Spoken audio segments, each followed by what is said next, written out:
नमस्ते दोस्तों, मैं हूं आरजे कार्तिक। एक बड़ी छोटी सी कहानी एक व्यक्ति की जो जब भी गाड़ी चलाते थे, सड़कों पर निकलते थे तो बड़ा गुस्सा करते थे। उन्हें जब भी कोई सामने से आता हुआ दिखता था उसकी गलती चलाने लग जाते थे। क्या है, ये है, वो है। उन्हें लगता था लोगों को सड़कों पर गाड़ी चलाने नहीं आता। एक दिन उन्हें एयरपोर्ट जाना था, फ्लाइट पकड़नी थी, तो उन्होंने अपनी गाड़ी घर में ही पार्क की और कैब बुक की। जो कैब के ड्राइवर साहब आए वो देखने में बड़े सौम्य से, सज्जन से दिख रहे थे।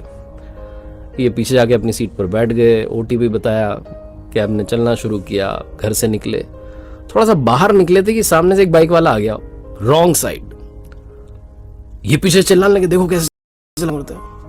कैब वाले ड्राइवर साहब कुछ नहीं बोले, वो मुस्कुराते हुए आराम से अपना गाना गुनगुनाते हुए चला रहे थे गाड़ी। एक दो सर्कल क्रॉस किए तो नो पार्किंग में से एक कार वाला निकल करके आया और इनकी गाड़ी के ठीक सामने आ गया। अगर टाइमली ब्रेक नहीं लगता तो इस कैब की टक्कर उस कार से हो जाती, बड़ा एक्सीडेंट हो जाता। ये सारा सीन हुआ ही था कि वो जो गलती से आया था, जिसकी गलती थी, उसने अपना शीशा नीचे किया और इनको गालियां देने लगा। इस कैब के ड्राइवर को सुनाने लगा, ऐसे चलाते हुए बहुत उल्टा सीधा बोल रहा था। लेकिन इस कैब के ड्राइवर ने कुछ नहीं कहा, कोई रिएक्शन नहीं दिया।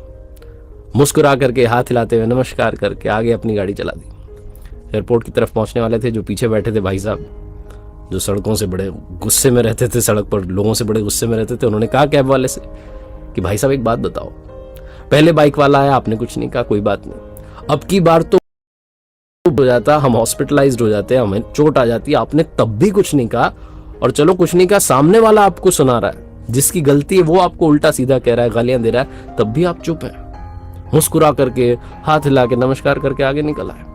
इतने शांत कैसे रह लेते हैं, इतने कूल काम कैसे रह लेते हैं, मुझसे तो रहा नहीं जाता है।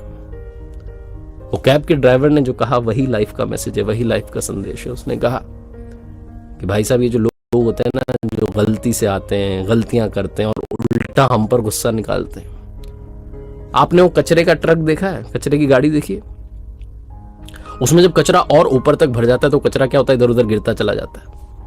ये उस कचरे की गाड़ी की तरह, जिनके दिमाग में इतनी फ्रस्ट्रेशन, इतना गुस्सा, इतनी निराशा आ चुकी है कि ये बस दूसरों पर अपना गुस्सा, अपनी फ्रस्ट्रेशन निकालना चाहते हैं और हमारे जैसे लोगों को शिकार बनाते हैं। अगर हमने भी करना शुरू कर दिया तो हम इनका कचरा जो है अपने पास रख लेंगे। हम भी धीरे धीरे इंसान से वो कचरे की गाड़ी बन जाएंगे और फिर हम भी अपना फ्रस्ट्रेशन, हम भी अपना गुस्सा दूसरों पर निकालेंगे, अपने से कमजोर को शिकार बनाएंगे, उसको जाकर के सुनाएंगे। मैं अपने घर पर जाकर के घर वालों पर गुस्सा निकालूंगा, अपने पैसेंजर्स पर गुस्सा निकालूंगा, बाकी के ड्राइवर साथियों पर गुस्सा निकालूंगा। इसलिए मैं एक काम करता हूं, उचित दूरी बनाता हूं, मुस्कुराता हूं, हाथ जोड़ता हूं, नमस्कार करके निकल जाता हूं। इनका कचरा एक्सेप्ट नहीं करता हूं। लाइफ में बहुत लोग आपको उकसाने की कोशिश करेंगे, आपको गलत रास्ते पर चलाने की कोशिश करेंगे, लेकिन आपको कचरे का ट्रक नहीं बनना है, आपको एक बेहतरीन इंसान बनना है।